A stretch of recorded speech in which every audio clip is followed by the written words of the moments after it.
Hi, I'm Phil Cooke, founder and CEO of Cooke Media Group in Los Angeles.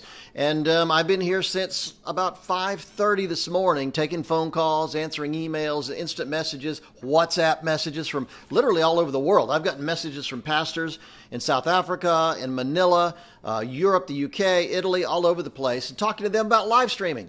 As you probably know, today, this past Sunday was the first Sunday that we've done this live streaming experiment. I saw one statistic that before Sunday, less than 40% of churches in America had ever offered anything digitally to their congregation or to an outside audience. Less than 40%. And it's interesting. I talked to Bobby Grunwald, who's the innovation pastor and at Life Church in Oklahoma City this morning, and he said so far 10,000 churches have downloaded, just this week, have downloaded the church online platform so they can go online and live stream during this time of the coronavirus. So it's interesting that I think about that, 10,000 churches have gone online this week using the church online platform that weren't on a week ago. So the great thing is churches are starting to realize, pastors and church leaders are starting to realize this is not an option. Having a online live streaming really experience for my congregation and other people is vital. It's absolutely important. And the great thing that I've really been so thrilled with is pastors are being intentional about it. They understand for the first time that I need to treat that live stream audience like a congregation, like a campus, and be intentional about it, take them seriously, give them resources to use. So it's all very important. So I wanted to give you an update. It's been a week now since the last Sunday happened, almost a week. And I want to give you an update on what I'm seeing, what I'm hearing out there. First of all, I write down my blog, philcooke.com, philcooke.com. philcooke.com is where I blog about this stuff. I've got 4 or 5 posts up there right now. I'm going to continue writing about it. And go up in the upper right corner of my blog and you'll see a way to sign up for my newsletter.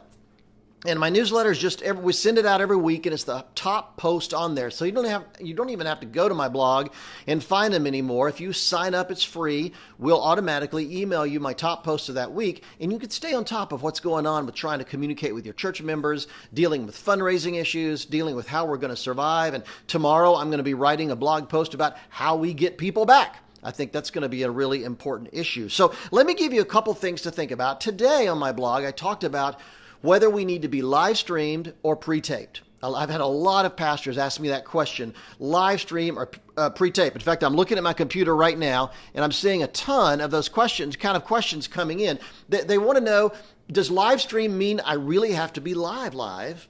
Or could I pre-shoot it sometime the week before, and then maybe, could I just air it on Sunday? Well, here's what I'm going to tell you. I've not found any convincing evidence that you have to be live. In other words, if you feel like it would be better for you to pre-record it the week before, do it. I mean, the audience doesn't know. There's no way for them to know you're not live. So here's my advice. If you've just got a simple setup, if you're shooting your live stream with a phone or a mobile device and you don't have multiple cameras, fine, do it live, because that's the simplest way to do it. If you can't edit things together, just do it live. However, if you want to have a little more complex live experience, which is what Life Church does, Prestonwood Church in Dallas, other churches around the country have a little more complex experience, I would encourage you to think about pre-taping it. For instance, if you ever roll in some video, a videotape you want to roll in, if you want to go to the youth pastor giving us a report from the youth department, or you want to do something extra, you got to pretty much edit that in. If you have multiple cameras and you have the ability to shoot your music really well, I'd consider pre-taping. The other issue is mistakes. The truth is technology is technology, and we make mistakes. Technology fails. I've had a number of emails of people sent me a note saying, we were all set up to go and our Wi-Fi screwed up. Our live stream went down because of the Wi-Fi or some other issue.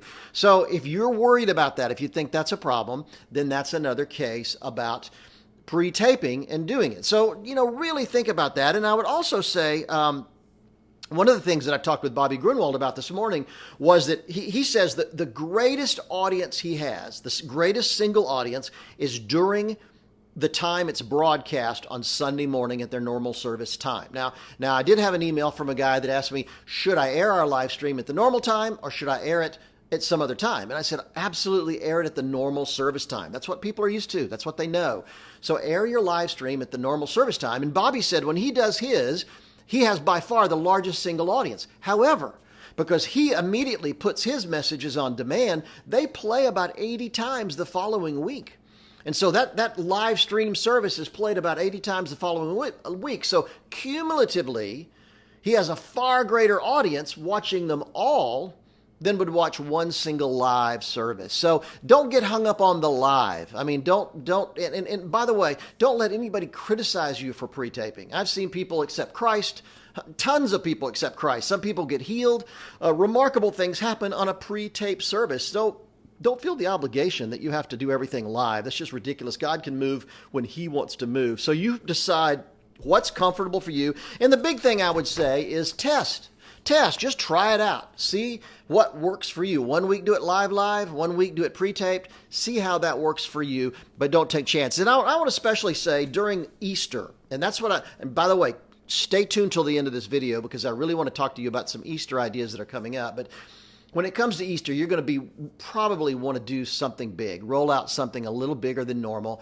And so that might be a great time to think about pre-taping your Sunday service. Now, the other thing I posted this week is, what do you need to be doing between Sundays? You know what? We're having enough trouble keeping people engaged through the live stream. We don't want to just make that the only time we communicate. So here's what I'm suggesting. 2 or 3 times a week, pull your phone out, pull a mobile device out, fire up a camera, whatever, and go live just to give people an update. I mean, here's the list of things you could do. You could let people know how it went last Sunday, what your plans are for this coming Sunday. Are you doing any kind of outreach? I know Matthew Barnett at Angela's Temple at the Dream Center has been doing special drive-through grocery things where people don't even have to get out of their car because of the coronavirus. He's distributing bags of food through car windows. If you're doing something unique like that people would want to support and get behind, give them an update. Let them know. Remind people how their giving will help you achieve that kind of vision. I think that's really important. If there's anybody in your congregation that needs prayer, somebody that has the coronavirus, mention it, talk about it. Let's get prayer going for people like that. And let's try to break the back of this whole virus. I mean, what would happen if churches across the country united in prayer just to make this thing go away? I think God could move in a powerful way. And then it's not too early this Sunday to start building their expectation about Easter. Let people know. Tell them to start inviting their friends to watch online. I think that's important. The other thing you can do, by the way, in between when you're doing these is make phone calls. I noticed on Twitter today, Pastor Paul Doherty at Victory Church in Tulsa, Oklahoma, said his team had reached out to 350 members of their congregation just today on the phone, just to check in on them, let them know how they were, just to find out how they were doing, that our church is praying for you, just to keep that contact. I know Ricky Temple, 3,000 people in his congregation.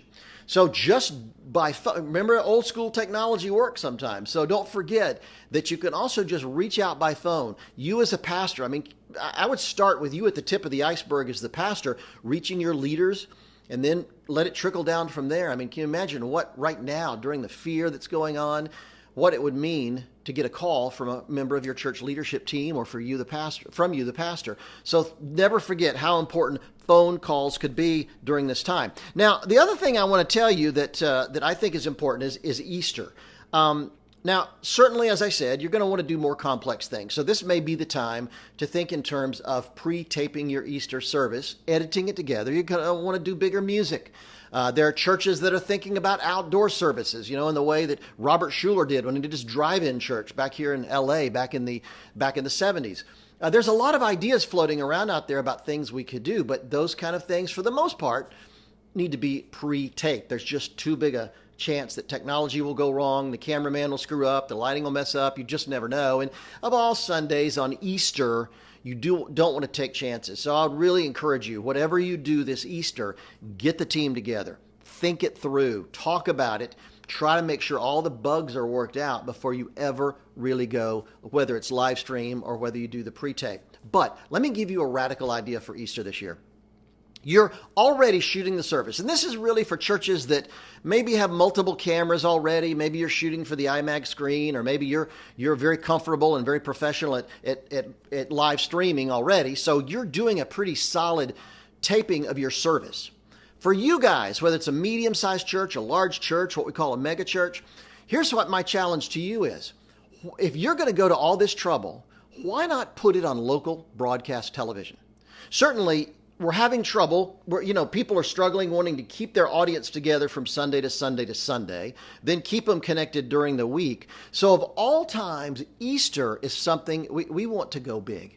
And during this time of fear, during this time when people are unsure of what's going on, what better time to think about putting your Easter service on the air locally in your community? Now, here's the thing. Unless you're in LA or New York or some major city like Chicago, media time is not as expensive as you think. So you're going to do it anyway, particularly if you're going to pre-tape. You could just edit it's usually 28 minutes and 30 seconds. That's what a local TV station needs for a 30-minute show. Or you could do an hour if you wanted to, but think in terms of what it would take to just do an edit version of that you could send to your local TV station, buy a time slot on Sunday morning or Sunday afternoon or Saturday night, whatever you think would be most effective, and air it on broadcast, opening your church up to the entire community.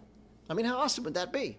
So a lot of people, most churches have never experienced that before and don't know what it's like. I'll tell you, you could go to our website at Cooke Media Group, send us an email at info@cookmediagroup.com, and we can tell you more information about that.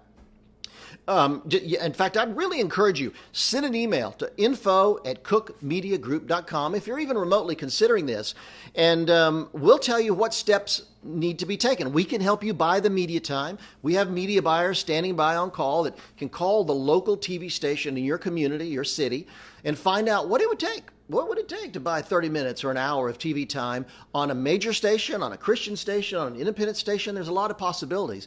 But just think for a minute, Pastor, of what it would be like in a couple weeks when we have Easter to open up your service to the entire community. Sure, it won't be as big as normal. It won't be, an extravaganza, but people are understanding that this is a time when things need to be smaller, they need to be intimate, and they need to happen. So, think about the possibility of churches all over the country started buying TV time to air their broadcast not only online, but in a local TV station on Easter Sunday. It could be an amazing, amazing thing. So I'd encourage you, think about that. Send us an email, info@Cooke Media Group, Cooke with an E, cookmediagroup.com, and we'd love to get that information to you and help you make that happen. So that's it. That's pretty much our update. Go to philcooke.com, my blog, Cooke with an E, and you can get updated there. I'm going to be putting together a blog post next week that has links to every resource we've done so far on all these things. And check my Facebook page out, where many of you are watching right now on Facebook.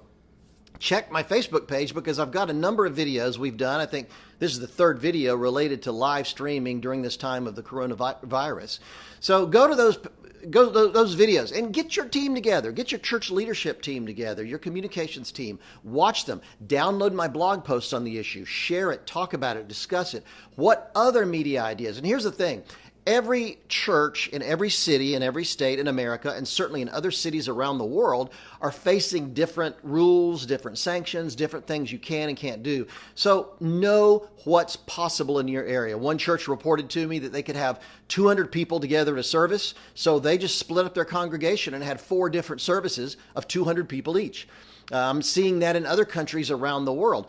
Now it's being lowered in LA. I think it's 50 people or less, and it may go down to a smaller number. So we have to be very creative and very innovative in how we approach this. But find out the rules for your area, and then get your team together and think about, what could we do that we haven't been doing. This is not business as usual in any sense of the term. So whatever theological position you have on what church and what a church service should be like, everything is changing. Everything is changing. It's time that we changed with it. So stay tuned at philcooke.com.